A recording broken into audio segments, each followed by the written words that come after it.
அது வந்து ஒரு ஒன் மேன் ஷோ. தனிப்பட்ட ஒரு மனிதராக அவருக்கு அவ்வளோ பெரிய பக்கபலங்கள் எதுவுமே இல்லாமல், அவர் மேலே யாருக்குமே நம்பிக்கை இல்லாமல், ஒரு தனி மனிதனுடைய நம்பிக்கை ஜெயிச்சு இன்னைக்கு இவ்வளோ தூரம் அவர் வரும்போது நான் வரவேற்றேன் அவரை. ஒரு கேரியரோட உச்சத்தில் இருக்க ஒரு மனுஷன் 200 கோடியை விட்டுட்டு இங்கே வராருன்னா அதை பாராட்டணும்னு சொன்னேன். அதை பற்றி நான் நிறைய எதிர்க்கிறதுக்கெலாம் இருந்தது.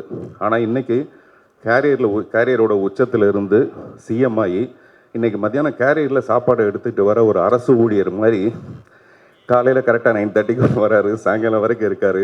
அதெல்லாம் ரொம்ப ஆச்சரியமாக நிறைய பேருக்கு வந்து ஒரு பிரமிப்பாக இருக்கும், அந்த 4 நாளைக்குள்ளே இவ்வளோ பண்ணுறாருன்னு. ஒரு அன்பை போதிக்கக்கூடிய ஒரு படைப்பாக தெரியுது. மீரா கதிரவன் இயக்குனர், சாம் சிஎஸ் இசை, படத்தோட பேர் ஹபீபி. சந்தோஷமாக இருக்கு. ஒரு பெரிய தேசிய ஒருமைப்பாடு.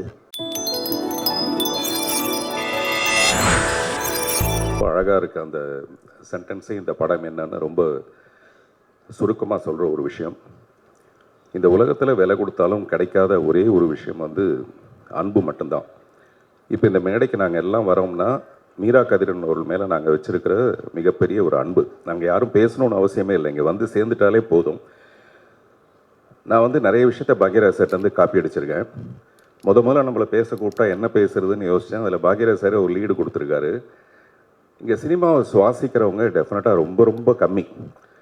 அதில் ஒருத்தர் இயக்குனர் ராம். நான் மீரா கதிரவன் சொல்லுவேன்னு நினச்சிங்களா? அவர் வந்து மிஸ்டர் ராம் வந்து ஒரு மாதம் 1.5 மாதத்துக்கு முன்னாடி எனக்கு ஒரு ஃபோன் பண்ணி, ஹபீபின்னு ஒரு படம் இருக்குது, நீங்கள் மிஸ் பண்ணவே கூடாது, அவசியம் பார்க்கணும். இந்த மாதிரி கொஞ்சம் கலைஞர்கள் இருக்காங்க. சில பேர் வந்து இந்த மாதிரி ஒரு நல்ல படத்தை பார்த்தோம்னா அந்த படத்தை கொண்டு எப்படியாவது சேர்க்கறதுக்கு நம்மளால் முடிஞ்ச ஒரு சின்ன உதவியாவது செய்ய முடியுமோ அப்படின்னு நம்ம எல்லாருமே அதில் முயற்சி பண்ணுவோம். மீரா கதிரவன் அந்த மாதிரி நல்ல படங்களை மட்டுமே எடுக்கிறதுங்கிறது அவருடைய தீவிரமான ஒரு முயற்சி. அதுக்காக நிறைய கடுமையான கஷ்டங்கள் இருக்கும். நேற்று கூட ஒரு லஞ்ச் மீட்டிங்கில் நான் பேசிகிட்டு இருக்கும்போது என்னுடைய நண்பர் ஒருத்தர் என்ன பெருமையாக சொன்னார், இவருக்கு இந்த மாதிரி ஒரு வியாதி இருக்குது, வேறு மாதிரி ஏதாவது வித்தியாசமாக படங்கள் பண்ணணும்னு சொல்லி தான் இவர் மாட்டிக்கிட்டாரு. இல்லாட்டி கமர்ஷியலாக படம் பண்ண ஆரம்பிச்சிருந்தாரு, அவர் நிறைய வசதி வச்சுருப்பார், நிறைய காசு வச்சுருப்பாருன்னு.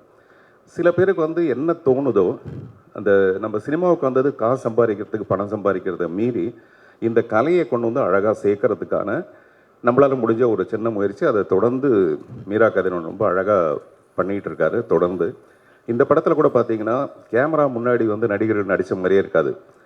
அந்த வீட்டுக்குள்ளே நம்ம கொண்டு போய் கேமரா வச்ச மாதிரி, அல்ல அந்த ஊருக்குள்ளே நம்ம கொண்டு போய் கேமரா வச்ச மாதிரியான ஒரு தோற்றம். அவ்வளவு இயல்பான ஒரு படம். இந்த அன்பை பற்றி நான் சொல்லும்போது இன்றைக்கி சாயங்காலம் நடந்த ஒரு நிகழ்ச்சி, தயாரிப்பாளர் ராஜன் அவர்கள் வந்து தற்கொலை பண்ணிகிட்டு இருக்காருன்னு ஒரு கேள்விப்பட்டு மனசு ரொம்ப ஒழுங்கி போச்சு. தேனப்பன்ட்ட கேட்டேன், என்ன சார் அவருக்கு ப்ராப்ளம்னு. அவர் சொன்னார், அவருக்கு வசதியெலாம் நிறைய இருக்குங்க, அவர் தனியாக ஒரு ரூமில் மட்டுமே இருப்பார், அவர் வீட்டுக்கெல்லாம் போகிறதில்லைன்னு. ஒரு குறிப்பிட்ட வயசுக்கு அப்புறம் என்ன தேவைன்னா அன்பான ஒரு பரிமாற்றம் வேணும். யாருக்கிட்டையாவது அன்பாக 4 வார்த்தை பேசுகிறதுக்கான ஒரு வாய்ப்பு இருந்ததுன்னு வச்சுங்களேன், நிச்சயமாக அவர் இந்த முடிவுக்கு வந்திருக்க மாட்டார். இன்றைக்கி வந்து சோஷியல் மீடியாவில் இருக்கிற பிரச்சனைகள் வந்து ஒவ்வொருத்தரையும் நெருக்கி தள்ளி தற்கொலை பண்ணிக்கிற அளவுக்கு கொண்டு போய் தூண்டி விட்டுடுது. அப்படி இருக்க நேரத்தில் ஒருத்தருக்கு ஒருத்தர் அன்பு காட்டுறது ரொம்ப அவசியமான ஒரு விஷயம். இன்று மாலை கூட எனக்கு அது என்னால் ஃபீல் பண்ண முடிஞ்சது. அப்படி நமக்கு நம்மளே கலைஞர்கள் எல்லாரும் சேர்ந்து ஒரு அன்பு காட்டுறது தான் மீரா கதிரவனுடைய இந்த படம் வெற்றி அடையணுங்கிறது. அவர் இன்னும் தொடர்ந்து நல்ல படங்கள் பண்ணுறதுக்கான ஒரு நல்ல வாய்ப்பை ஏற்படுத்தி கொடுக்கும். சாம் சிஎஸ் வந்து இந்த படத்தோடு ஒன்றிய நல்ல பாடல்களை கொடுத்துருக்காரு. மகேஷ் முத்துசாமி நான் சொன்ன மாதிரி இயல்பான ஒரு ஊரை நம்மக்கிட்ட காமிச்சிருக்காரு. கஸ்தூர்ராஜா அவர்கள்கிட்ட நான் எதிர்பார்க்கவே இல்லை. நான் அவருக்கு ஒரு பெரிய நன்றி கடன் பட்டிருக்கேன். 1000ல் ஒருவன் ஒரு படம் வந்து எனக்கு கிடைச்சதுக்கான ரொம்ப முக்கியமான ரீசன் வந்து மிஸ்டர் கஸ்தூர்ராஜா. எப்போயுமே ஒரு படத்தை நான் அக்செப்ட் பண்ணிக்கும் போது நிறைய அதில் ஏதாவது முரண்கள் இருக்கும், பிரச்சனைகள் இருக்கும். அது எல்லாத்தையும் சரி பண்ணி அந்த படத்தில் என்னை நடிக்க வச்சதுக்காக நான் நிறைய அவருக்கு நன்றி கடன் பட்டிருக்கேன். இந்த படத்தில் ரொம்ப ரொம்ப இயல்பாக தன் மனைவி கிட்ட எப்படி நடிப்பாரோ அந்த மாதிரி ரொம்ப இயல்பாக நடிச்சிருக்காரு இந்த படத்தில். பாருங்கள் எவ்வளோ அர்த்த புஷ்டியாக சிரிக்கிறாங்க பாருங்கள். கொஞ்சம் கூட மிகையாகவே இல்லைங்க, அவ்வளோ யதார்த்தமாக இருக்கு நடிப்பு. இதை விட வேறு என்ன உதாரணம் சொல்கிறதுன்னு எனக்கு தெரியல. ஸோ எல்லாமே ரொம்ப சிறப்பாக இருந்தது. இன்னும் நிறைய பேர் இந்த படத்தை பற்றி பேச போகிறாங்க. அதுக்கிடையில்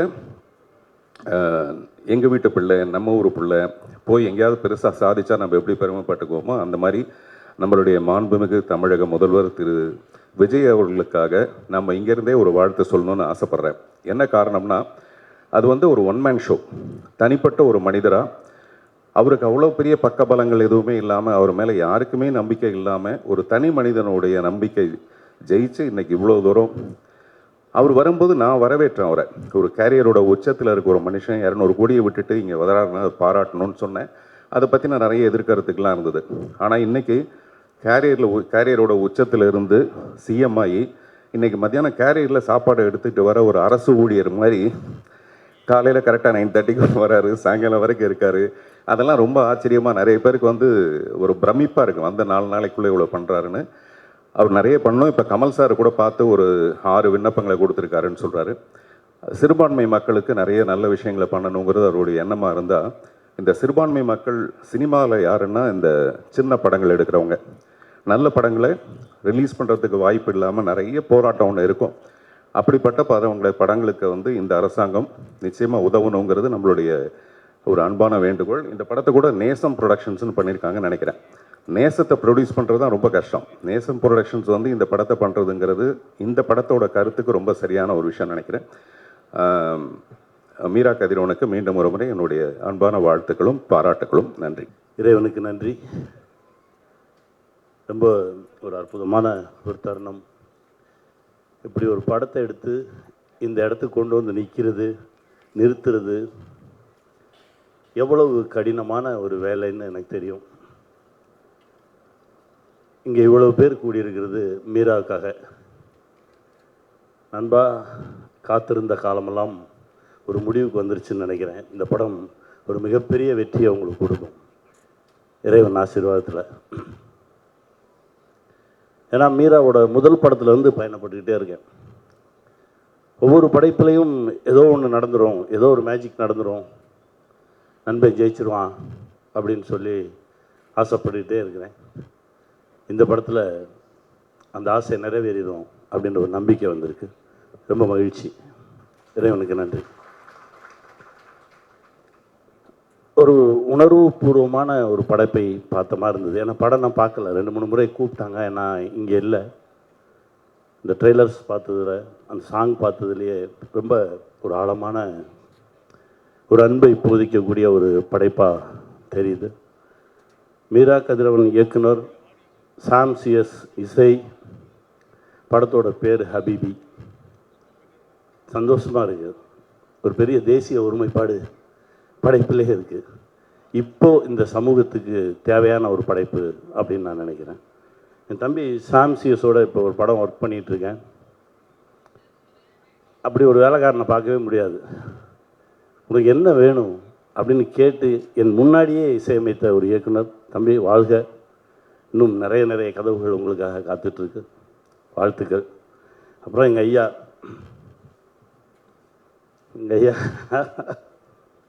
எட்டுப்பட்டி ராசா. அப்போல்லாம் கேசட்டில் நீங்கள் சொல்லியிருப்பீங்க காட்சிகளை. கஸ்தூரி பாண்டியன் உட்கார்ந்து எழுதிட்டுருப்பார். அப்புறம் நம்ம கண்ணனும் இருப்பான். உங்களுடைய உச்சரிப்பை கேட்டு வியந்துக்கிட்டே இருப்பேன். ஏன்னா இரவு மட்டும்தான் வருவேன் அலுவலகத்தில். உங்கள் அலுவலகத்தில் உங்களுக்கே தெரியாமல் ஒரு 3 மாதம் தங்கியிருந்தேன் நான். ஒவ்வொரு நாள் இரவும் நீங்கள் சொல்கிற அந்த காட்சிகளை கேட்டு அப்போ தான் சொல்லுவான் பாண்டியன், இந்த மாதிரி 100 கேசட் இருக்கு எங்கள் டேரக்டர்கிட்ட, அத்தனை கதை வச்சுருக்காரு தெரியுமா அப்படின்னு சொல்லுவான். அந்த ஏற்ற இறக்கங்கள், நீங்கள் கோவமாக பேசுகிறது, காதலோடு பேசுகிறது, அன்போடு பேசுகிறது, இது எல்லாத்தையுமே கேட்டு இவருக்குள்ளே இவ்வளோ ஆழமான ஒரு நடிகன் இருக்கானே நான் வியந்திருக்கேன். அதை இப்போ பார்க்குறதுக்கான ஒரு வாய்ப்பு. ரொம்ப சந்தோஷம். இப்போவும் உங்களை பார்த்தோன்னே தான் ஞாபகத்துக்கு இந்த ஆஃபீஸ் பாய் கோபின்னு ஒரு பையன். ஆத்தா வந்து காசு கொடுக்கும், அவன் சாப்பாடு வாங்கிட்டு வருவான். சாப்பாடும் கொடுத்துட்டு ஒரு 10 ரூபா கையிலையும் கொடுப்பான். போனேன் இப்போது ட்ரை பண்ணு, இங்கேயே சுற்றி வராத, இங்கே நிறைய பேர் இருக்காங்க, உனக்கு இங்கெல்லாம் வேலை கிடைக்காது அப்படின்னு சொல்லி அனுப்பிச்சி விடுவான். அதெல்லாம் நினைவுக்கு வந்தது. காலம் ரொம்ப நிறைய விஷயங்கள் நமக்கு கற்றுக் கொடுக்குன்னு சொல்லுவாங்க. ரொம்ப பக்கத்திலே தான் இருந்திருக்கோம். உங்களுக்குள்ளே இருந்த அந்த நடிகன் ரொம்ப ஆழமாக இந்த திரைப்படத்தில் வெளியே வந்திருக்கான் அப்படின்னு நான் நம்புகிறேன். ஒரு மிகப்பெரிய ஒரு வெற்றியை இந்த படம் தொடும். அதற்கு இறைவன் அருள் புரியட்டும். வாழ்வோம், வெல்வோம்.